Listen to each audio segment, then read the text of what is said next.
One of the things I keep getting asked about is to show the setup that I fly with, to show my pod and my instruments, so I'm going to do that right now. So this is the instrument pod that I fly with. It was made for me by my friend Gordon. I've not been able to really justify spending £200 on a fancy fiberglass or carbon affair, and this is actually 3D printed out of plastic. So first of all, this clamp here goes on the base bar, and you can see in the end here we put a bolt through here, and this section bolts onto it. When it's in flight, I'm very easily able to just turn it however I want it, to the angle I want it at. So that's really good construction there. Inside the pod at the end here, I have a pitot tube here, and there's a tube that wiggles around and goes into the end of this vario. So this vario here is reading the air pressure. There's a few little slots here and here so I can put my leads in. I'll just show you inside. I have this vario is velcroed in, as you can see, like that, and that's the inside of it. There's the tube, and this piece of string here goes all the way through and links onto this vario. So in the event of severe velcro failure in the air, I will not lose my vario, although I find it unlikely that that's ever going to come out, and it never has. So that's actually the setup of the pod. It's made in 3 pieces. There's this piece here, this piece here, and then the end piece, and they're actually screwed together inside, bolted together inside, and you can just about see one of the bolts there. So that's the construction of the pod that I now fly with. This clamps onto the base bar, and then it's just very easy for me to see whilst I'm in flight. The fact of it being a little bit longer like this means that this vario is very easy to see indeed. It's sort of at my eye level when I want to turn and see it. So that's the first part, that's the construction of the pod.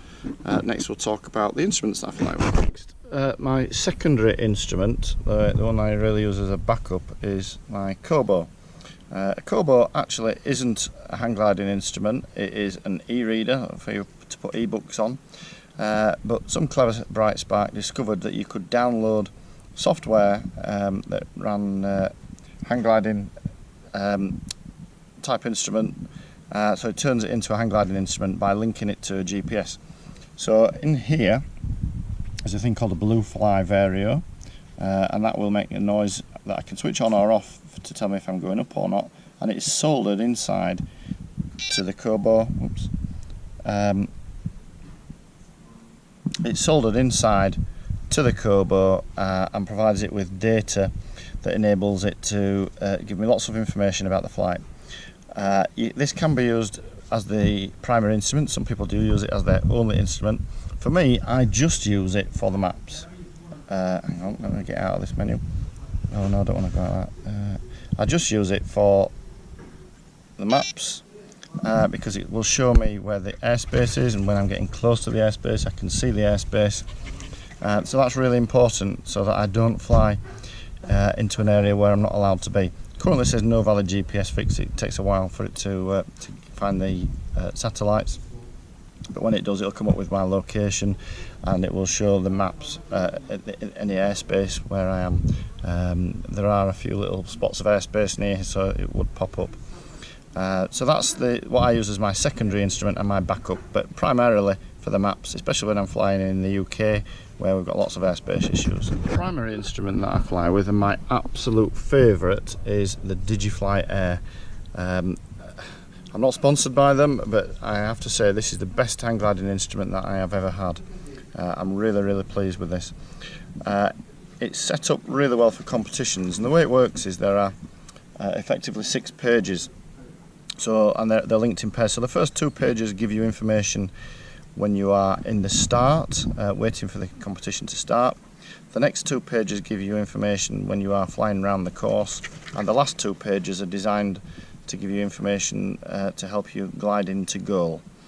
And the pages are paired in terms of when you're gliding and when you're thermaling, and they give you slightly different information, although some of the information is duplicated. Some people say that they find this instrument too complicated, there's too much information on it. I personally have found that I've spent some time to learn what the different things are, and as you become familiar with it, you know where you're looking for certain bits of information, and it's very easy to use, and gives you a bit of advantage over some other instruments, which I'll explain shortly. So this is my instrument that I use. Really pleased with it. So I'll just talk you through a few of the features.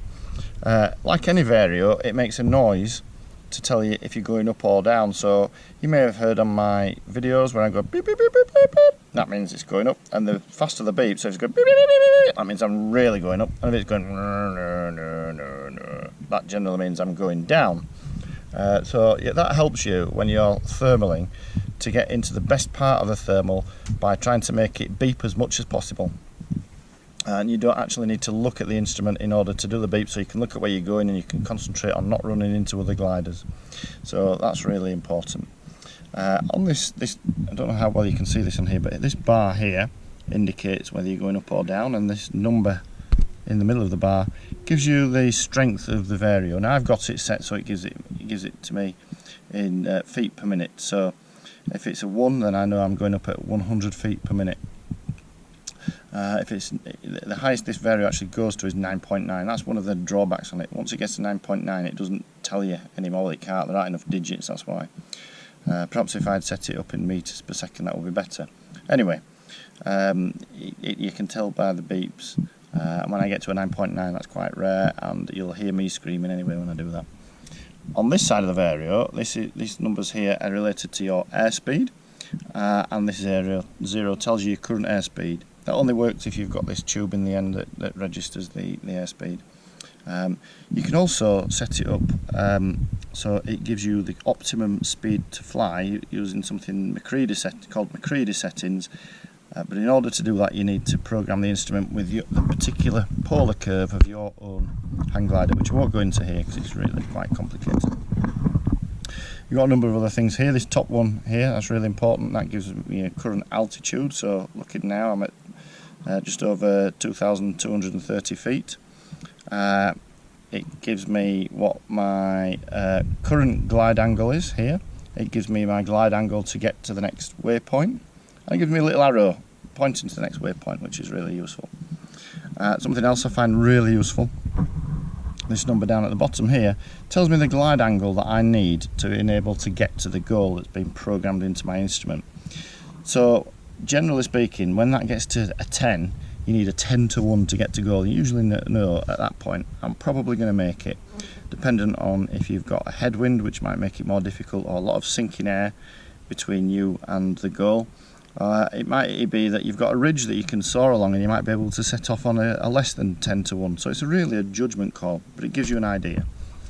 Some of the other features are, you see the grid in the middle with a little aeroplane. This represents your flight. And when you're flying, it'll give you a little black line. When you're thermaling, it shows the thermal, and the black line will be thicker or thinner depending on the strength of the thermal at that point. So for beginners, that can be helpful in learning to thermaling, although I would suggest trying not to use it if you can, because it sort of de-skills you in terms of being able to work with just the sound, and it's not always right just trying to fly using those lines, and also you're not looking where you're going, so you could fly into somebody else. It also shows the next waypoint, so here's got a circle here where the next waypoint is, and as you get closer to it, that circle gets bigger and bigger, and you can see whereabouts at that waypoint you're going to hit, which is particularly useful when you've got a big cylinder radius on your waypoint, and you might hit it at several different points. Talking of that, above there you can see, which is moving a little bit, the compass rose. Now that compass rose has you see probably a target, I don't know if you can see it, but there's a little circular target in the middle of it, and that tells you the direction to get to the next turn point. So if you get that in the centre, you know you're headed directly for the next turn point. That backs up the arrow that is above. As you get closer, you'll see two little circles. They look slightly different, and one of them will indicate the shortest distance to the next turn point, and the other one indicates the optimized distance. Now what the optimized distance is is if you were to fly to the closest edge of the turn point, to be able to just touch that turn point and then head to the shortest line to the next turn point, which you might want to do, for instance, if you've just got one more turn point before you get to goal and you're just gliding in. But if, say for instance, the turn point is out from a ridge and you want to hit the turn point and come back to the ridge, you might use the shortest distance to spend the less time away from the lift as possible. So this instrument's really good because it gives you the option of using both, and you can see very easily where you are in relation to the turn point using those two circles, and also using this display beneath where you get a big circle which gives you a visual representation of that turn point. So these are some of the features of the instrument. I could talk all day about it. There's so much that you can use on the instrument, and some people make more use of different aspects of it than I do. One of the other useful settings is to go into, see lots of pages I can switch between here. This shows me a map of the airspace and of the turn points, and it's very simple. You can probably see there, or hopefully you can see, there's a little aeroplane aligned to the turn point down here, and these little circles represent airspace, so you don't want to fly into them. In actual fact, I think there are no landing zones on this particular airspace that I've got loaded in. So that gives you an easy way of navigating the airspace. But like I say, I usually don't use this instrument. I usually use this instrument for my airspace and this instrument purely to navigate around the course. So that's a quick rundown of my DigiFly Air.